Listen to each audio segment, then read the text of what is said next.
Cerita dimulai dengan memperlihatkan sebuah kapal yang sedang berusaha mati-matian melarikan diri dari kejaran bajak laut. Akan tetapi di tengah pelarian, badai besar menghantam kapal yang karena panik kapal akan segera tenggelam. Para kru justru kabur meninggalkan kapal itu. Sialnya, satu keluarga ternyata masih terjebak di dalam. Tapi untungnya kapal itu berhenti mendadak setelah menabrak karang.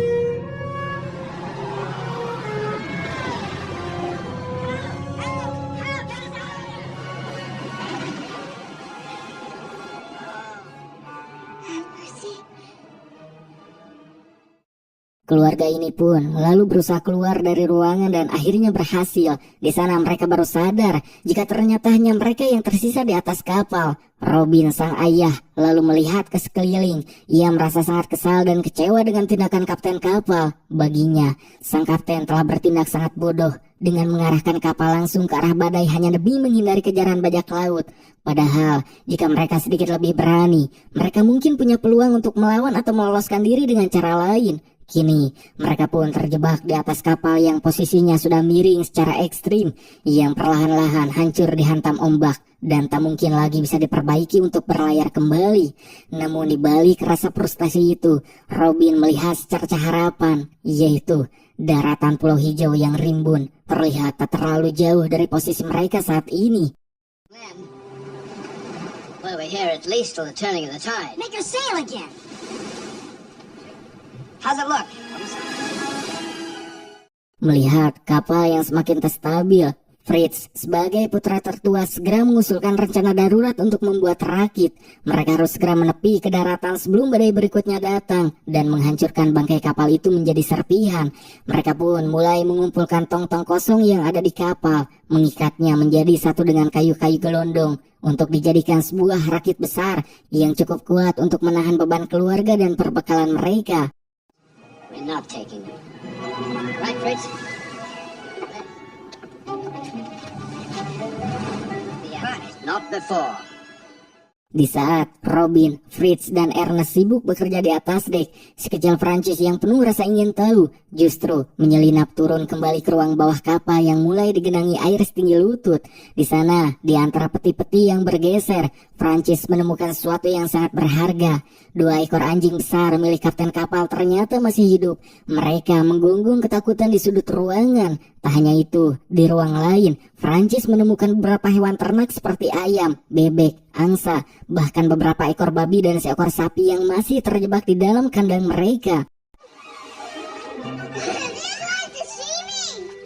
Oh, those poor things. Fritz is right. The sooner we get ashore. Prancis segera melaporkan penemuannya kepada sang ayah. Robin awalnya ragu sebab prioritasnya saat itu hanyalah keselamatan nyawa mereka. Rakit yang mereka buat sangat sederhana dan ruangnya terbatas. Robin pun kemudian memerintahkan agar mereka hanya fokus membawa alat pertukangan, bubuk mesiu, makanan kaleng dan pakaian. Untuk hewan ternak, Robin melarang membawanya sekarang karena beban hewan-hewan itu terlalu berat dan beresiko membuat rakit terbalik sebelum sampai ke daratan. Anyone who sees a ship stuck on the rocks. All back. Ernst. Sorry, Mother. Namun, drama terjadi saat rakit sudah siap diluncurkan. Prancis bersikeras tak mau meninggalkan kedua anjing tadi. Ia merasa kasihan melihat hewan-hewan setia itu ditinggal mati di kapal yang akan hancur. Namun Robin tetap pada pendiriannya yang tegas, karena keselamatan keluarga adalah hal yang utama. Hingga begitu rakit mulai bergerak perlahan meninggalkan kapal menuju pantai, Prancis yang sedih diam-diam memberikan isyarat dan memanggil kedua anjing itu saat Robin sedang fokus mendayung. Seolah mengerti instruksi tuannya, kedua anjing tersebut melompat ke laut dan berenang dengan sisa-sisa tenaga mereka menyusul rakit. Robin yang akhirnya menyadari tindakan nekat anjing-anjing itu tak tega melihat mereka tenggelam. Dengan wajah kesal yang bercampur iba, ia pun akhirnya membantu mengangkat kedua anjing itu naik ke atas rakit, yang membuat Prancis bersorak kegirangan.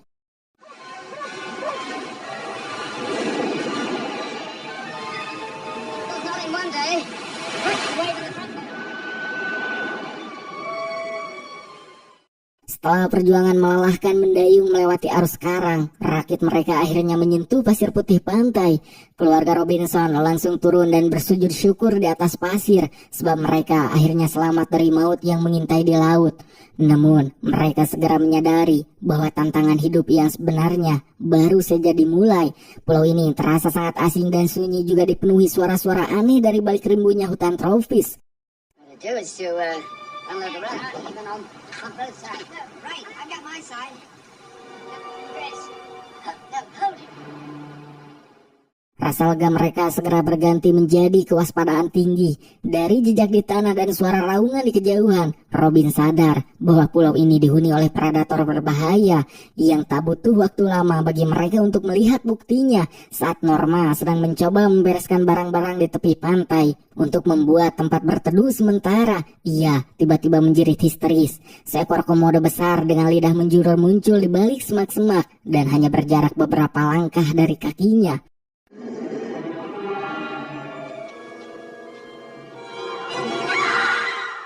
Robin, Fritz, dan Ernest langsung berlari dengan panik. Fritz dengan sigap mengangkat senapannya, membidik kepala predator purba itu. Ia menarik pelatuknya, namun suara tembakan itu tak ada yang ternyata. Bubuk mesiu di dalam senapannya basah terkena air laut saat mereka dirakit tadi. Senjata itu pun gagal meledak. Komodo tersebut yang mungkin terkejut dengan keributan manusia, akhirnya memilih untuk mundur dan menghilang ke dalam hutan.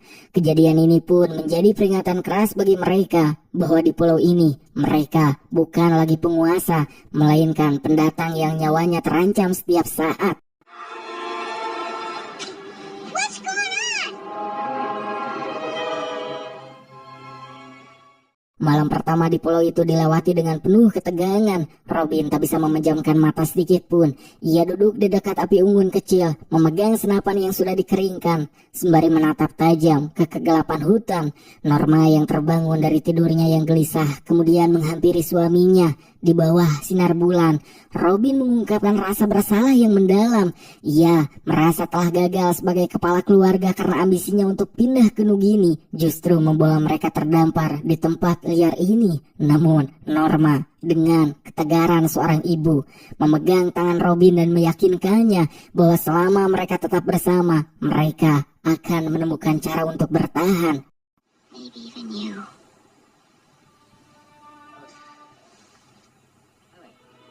We got each other. We prepare. Keesokan paginya, Robin menyusun rencana penting. Mereka tak bisa bertahan lama hanya dengan apa yang ada di pantai. Mereka membutuhkan sisa hewan ternak, bibit tanaman, dan lebih banyak peralatan dari bangkai kapal sebelum ombak besar menghancurkan kapal itu. Robin membawa Fritz dan Ernest kembali ke kapal menggunakan rakit. Di sana, mereka bekerja cepat. Mereka mengikat drum-drum tambahan untuk mengapungkan hewan-hewan ternak agar bisa ditarik ke darat. It may take a while.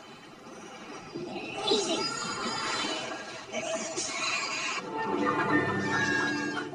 Namun, di tengah kesibukan itu, Ernest yang sedang berjaga melihat sesuatu yang mengerikan melalui teropongnya. Dari kejauhan, kapal bajak laut milik Taijin kembali muncul. Rupanya, mereka sedang melakukan patroli untuk mencari sisa-sisa kapal karam setelah badai semalam. Taijin yang melihat ada aktivitas di bangkai kapal Robinson segera memerintahkan anak buahnya untuk mendekat dan melepaskan tembakan meriam. I knew it. It's the pilot ship.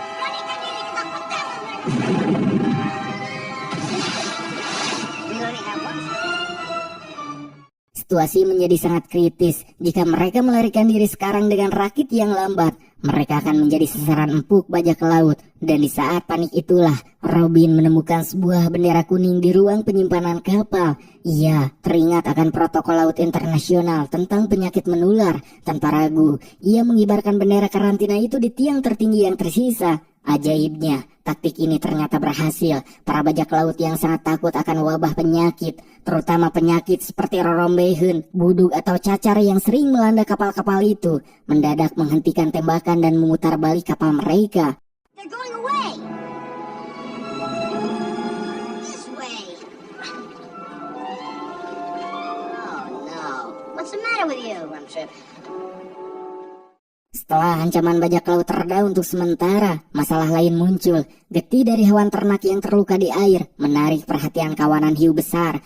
Hiu-hiu itu mulai menyerang hewan-hewan yang sedang diikat di belakang rakit. Robin dan anak-anaknya terpaksa melakukan aksi tembak-menembak yang intens dengan hiu-hiu tersebut untuk menyelamatkan ternak berharga mereka. Dan di tengah kekacauan itu, seekor kura-kura laut raksasa muncul dan tersangkut di jaring rakit. Alih-alih melepaskannya, Ernest memiliki ide brilian. Ia mengikat kura-kura itu dan menjadikannya sebagai motor alami yang membantu menarik rakit mereka lebih cepat menuju daratan. It's a turtle.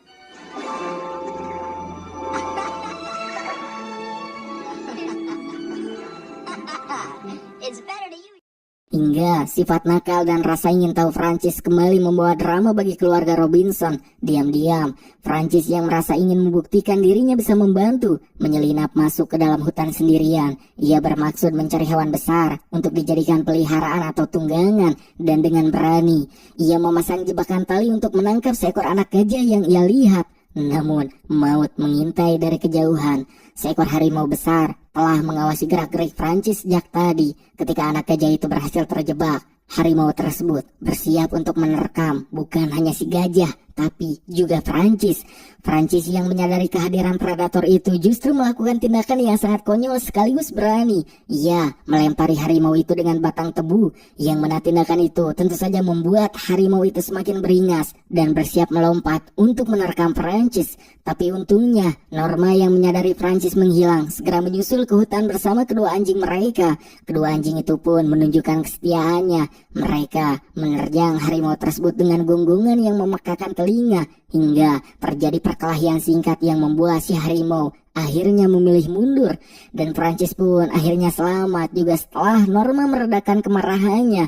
Ia pun akhirnya mengizinkan Francis membawa pulang anak gajah yang kemudian diberi nama Udin tersebut ke camp mereka.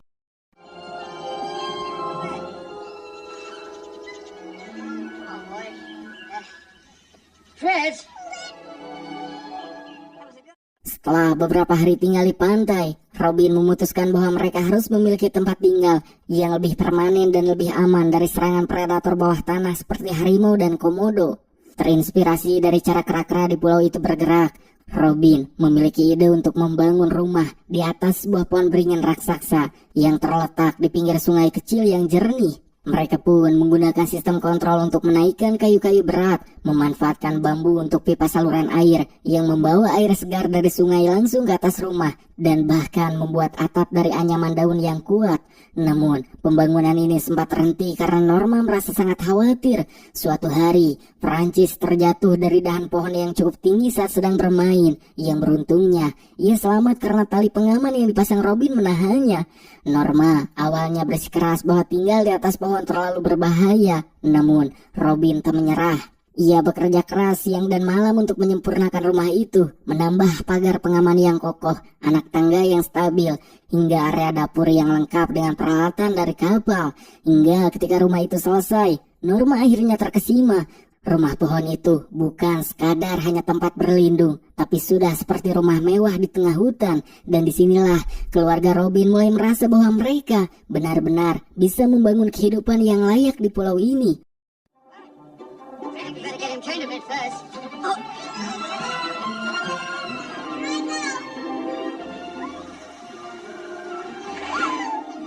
Go ahead, Father. Well, I can do it. Waktu terus berjalan dan kehidupan mereka semakin stabil. Namun, sebagai seorang ibu, Norma mulai memikirkan hal yang lebih jauh. Fritz dan Ernest kini sudah menjadi pria dewasa yang penuh energi. Norma merasa sedih karena di pulau ini tak ada masa depan bagi putra-putranya. Tak ada orang lain untuk diajak bicara. Dan tentu saja tak ada perempuan untuk dijadikan pasangan hidup. Ia tak ingin anak-anaknya menghabiskan seluruh hidup mereka sebagai petapa di pulau terpencil. Or any future generation. Everything we Our need. sons. What future is there? See what they can find. That's not what I know about sailing and outrigging and... You gotta keep swinging! Memahami kekhawatiran istrinya, Robin akhirnya menyetujui rencana untuk membiarkan Fritz dan Ernest pergi berlayar menggunakan perahu kecil yang telah mereka bangun secara khusus. Tujuannya adalah mengelilingi pulau untuk mencari tahu apakah ada pemukiman manusia atau pelabuhan di sisi lain pulau tersebut.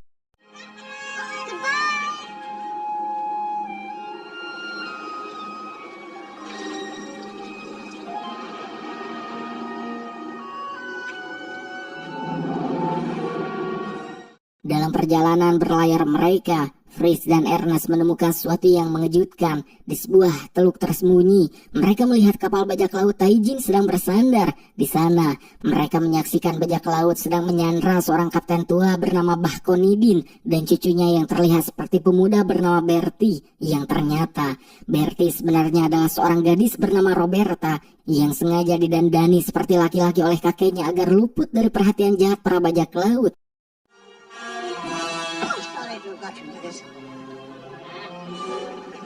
Keep us still. Sure, it's the same one we scared off. Nasib buruk menghantam Fritz dan Ernest saat perahu mereka tergulung ombak besar dan hancur menabrak karang di dekat persembunyian bajak laut. Meski tanpa perahu, mereka memutuskan untuk tetap melakukan misi penyelamatan. Dengan kecerdikan dan keberanian, mereka berhasil membebaskan Konidin dan Roberta saat para bajak laut sedang lengah. Namun, pelarian mereka tidaklah mudah. Taijin yang menyadari tahanannya kabur, segera memerintahkan pengejaran besar-besaran.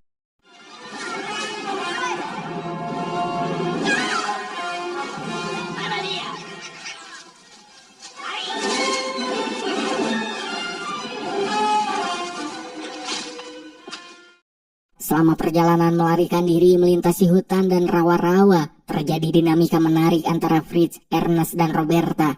Fritz yang lebih mengandalkan kekuatan fisik sering berselisih paham dengan Ernest yang lebih menggunakan logika. Roberta yang masih dalam penyamaran laki-laki sering bertindak aneh di mata mereka. Ia menolak mandi bersama di sungai, selalu tidur terpisah jauh, dan sangat tertutup soal pakaiannya. Hingga kecurigaan Fritz mencapai puncaknya saat mereka harus menyeberangi sebuah rawa yang dalam. Roberta terlihat sangat ragu dan ketakutan hingga saat terjadi sebuah insiden di mana Roberta hampir terjatuh. Fritz menangkapnya dan barulah rahasia besar itu terbongkar. Fritz menyadari bahwa Roberta ini adalah seorang wanita. Roberta pun akhirnya menjelaskan alasan penyamarannya demi perlindungan diri. Give me your hand. Thank you. Variations and deviations are two completely different things. Maybe. This is someday.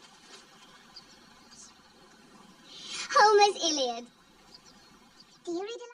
Perjalanan pulang menuju rumah pohon penuh dengan tantangan alam. Mereka harus berhadapan dengan rawa-rawa penuh buaya, melewati tebing curam, hingga akhirnya Fritz berhasil menjinakkan seekor zebra liar yang terjebak di lumpur untuk dijadikan tunggangan bagi Roberta. Kedekatan antara Fritz dan Roberta mulai tumbuh, memicu sedikit rasa cemburu pada Ernest yang juga mulai menaruh hati pada Roberta.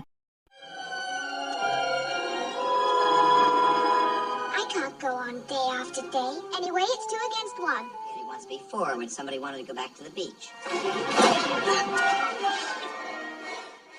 Singkat cerita, mereka berhasil sampai kembali ke rumah pohon tepat pada malam Natal yang disambut dengan haru oleh Robin, Norma, dan Francis. Think I need that razor. Well, it's a good thing you boys have done. If they come here, I'll shoot them. With my husband and my 3 sons, I wasn't. How about this? We get some trees, bend them down. Kebahagiaan mereka berkumpul kembali segera dibayangi oleh ancaman nyata. Robin tahu bahwa Taijin tak akan melepaskan Roberta begitu saja. Taijin pasti akan melacak jejak mereka sampai ke rumah pohon. Robin pun memerintahkan seluruh anggota keluarganya untuk mengubah pulau mereka menjadi sebuah benteng pertahanan yang mematikan. The cannon. We can bring the cannon back from the ship. I'm hoping that with hundreds of islands. What is it, Francis? Well, How can we defend this place? Hingga di sebuah bukit yang menghadap ke pantai tempat kapal bajak laut kemungkinan besar akan mendarat. Mereka mulai bekerja sama. Mereka membuat berbagai macam jebakan kreatif. Fritz menyiapkan balok-balok kayu raksasa yang diikat di atas bukit itu untuk dijatuhkan. Robin merakit bom-bom mesio yang diletakkan di dalam drum minyak. Sementara Francis memasang jaring-jaring rahasia dan alarm sederhana dari kaleng bekas yang digantung di pepohonan. One of you, give me a hand, will you?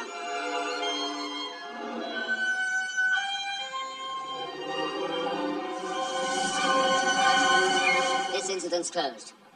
Now, maybe my grandfather could give you a job.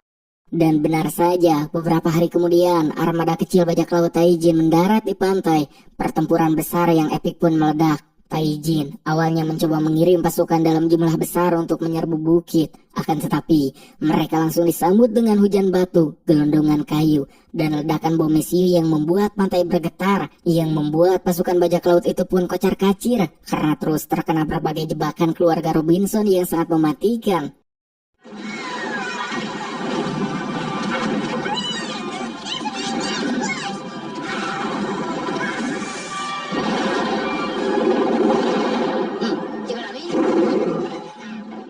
Taijin yang licik kemudian mengubah taktiknya. Ia berpura-pura mundur dan mengajak Robin melakukan negosiasi di area terbuka. Ia berjanji akan pergi jika Roberta diserahkan. Namun, ini hanyalah pengalihan isu. Sementara Robin meladeni Taijin dari kejauhan, sekelompok anak buah bajak laut pilihan diam-diam mulai memanjat tebing curam di belakang bukit yang mereka kira tak dijaga.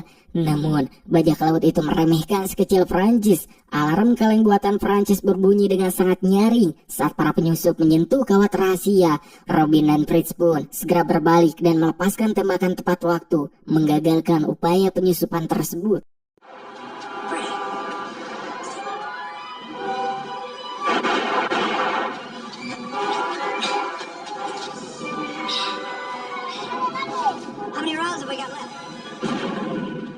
Pertempuran mencapai puncaknya ketika amunisi keluarga Robinson mulai menipis dan bajak laut mulai nekat merangsek maju. Dan di saat yang sangat kritis itulah sebuah kejutan muncul dari arah laut. Sebuah kapal besar dengan bendera Inggris muncul dan langsung memborbardir kapal milik Taijin hingga meledak hebat.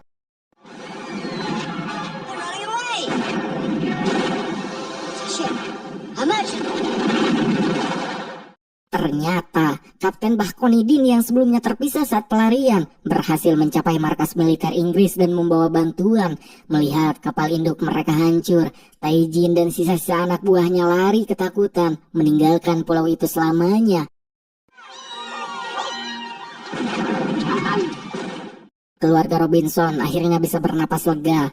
Kemenangan ini pun membawa mereka pada sebuah keputusan besar tentang masa depan. Kapten Bahkonidin kemudian menawarkan untuk membawa mereka semua kembali ke Eropa atau ke tujuan awal mereka di Nugini. I've been making donations to the college for years. I won't try to influence you. But if you'd like to... A university? I never... But if you still want to go on to New Guinea... Ernest dengan segala kecerdasannya memutuskan untuk ikut pergi ke London. Ia ingin mengejar ilmu di universitas dan melihat dunia yang lebih luas. Momen perpisahan ini pun menjadi momen paling menyedihkan juga sangat mengharukan. Norma menangis melepas putra tengahnya, namun ia sadar ini adalah masa depan yang diinginkan anaknya.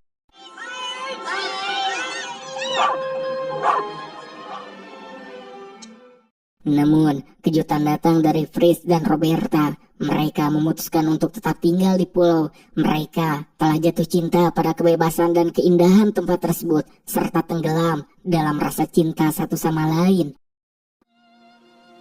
What it is you really want. And now when they're in, I can understand how they feel. Two people if they have each other. I guess. Hingga tak lama kemudian, pemerintah memberikan kabar bahwa pulau itu akan dijadikan koloni resmi dan Robin ditawarkan posisi sebagai gubernur di sana, yang itu artinya pulau yang dulunya adalah tempat terdampar yang menakutkan, kini telah bertransformasi menjadi sebuah surga yang indah. Hope you don't mind. And you'll come around here like this? I think that's what I miss most of all. What's the matter? Tamat.